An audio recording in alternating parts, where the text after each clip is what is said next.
The Sony RX0 II is, in my opinion, a underrated cinema camera, and it's a real pocket cinema camera. You could actually fit it inside your pocket. Now, I'm going to be talking about this camera through the perspective of a filmmaker because I have shot films on this, and I'll let you know at the end of the video whether or not it might be a good addition to your kit. Now, let's talk about the build quality. And as the cliche goes, it's built like a tank.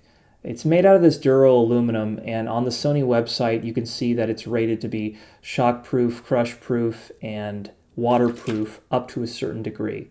Now, the waterproof element, I think it's when you have this glass cover that comes with it. Now, I took it off and I bought this modification that allows you to put neutral density filters on the front just to allow me to get the correct shutter speed when I'm shooting at 24 frames a second. This modification is highly recommended, especially if you want to prioritize the correct shutter speed so you don't get that high shutter speed look. Now, the camera comes with a fixed Zeiss lens, and it is an f4, which you might think is a bit slow, but I was still able to pull shallow depth of field from this camera because of the camera sensor, which I'll get to in a bit. Now, on the back of the camera, some of the ports are, it has a mic jack input, it has a micro USB and a micro HDMI. It also shoots with micro SD cards on the back. It has this articulating screen, which is a bit hard to see in the sunlight. That's why I have this modified piece of cardboard that I put over the lens, the LCD screen, so I can see, because it is a bit small. Now let's talk about the sensor inside this camera. There is a 1-inch sensor inside here. Now, different camera brands usually say a 1-inch sensor, but it's technically not a 1-inch sensor, so I'm not really sure, but I do know that it's a pretty big sensor for the size of the body. And this camera can shoot 4K internal, as well as 24 frames a second and 30 frames a second. There are different higher frame rates you can shoot at as well. I'll just put them up on the screen here because I might have forgotten. Of course, the higher the frame rate you go, you'll be dropping resolution, because I know this camera can shoot at 960 frames a second at high frame rate, but of course you are dropping the resolution. Now, the autofocus on this camera can be improved.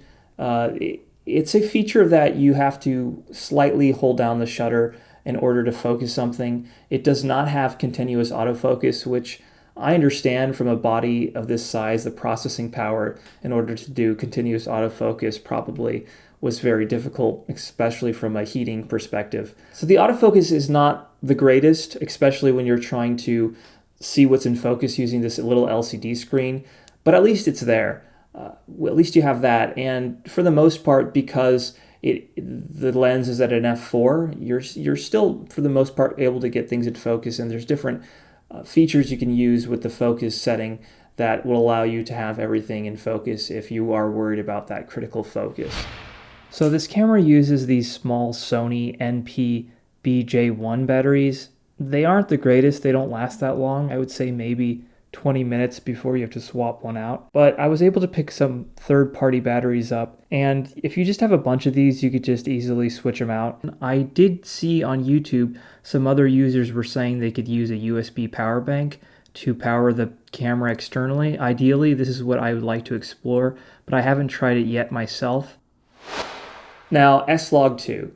Slog 2 was one of the biggest factors to get me to want this camera, because you're able to shoot in this flat profile, you're able to match the camera with other Sony cameras that you have, and it allows for the maximum amount of dynamic range. Now, the camera still shoots only at 8-bit color, but back in the day, I remember a YouTuber, Dave Dugdale, he did extensive tests with Sony 8-bit versus 10-bit, and he saw that you can really push the image to a great degree.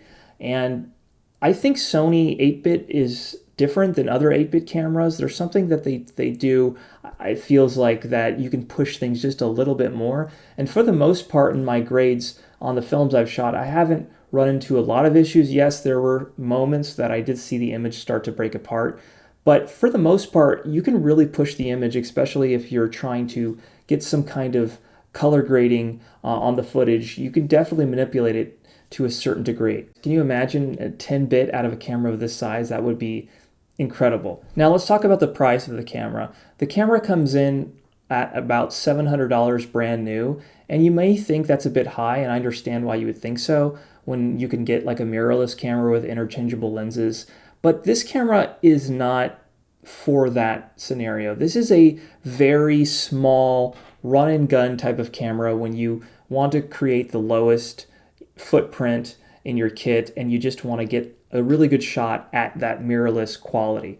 A lot of people think this is a direct competitor to GoPro, like why would I spend $700 on this when I can get a GoPro for cheaper? But I would say that the image quality you get out of this is complete night and day difference than a GoPro. This is a real camera in a, it's like a mirrorless camera, like I said, in a very small body, whereas the GoPro has that very video-ish look. You're able to get really cinematic images out of this camera. Now, I have seen on the used market that this camera could go for a bit cheaper, around $400 to $500. And if you are interested in buying this camera, I do have affiliate links in the description below. Now, let's talk about the footage. The footage out of this camera is really beautiful. I have shot 2 projects already on it. One was a short documentary and one was a short film. And it is really astounding every time I pull this into my editor and I see all the footage that comes out of this camera.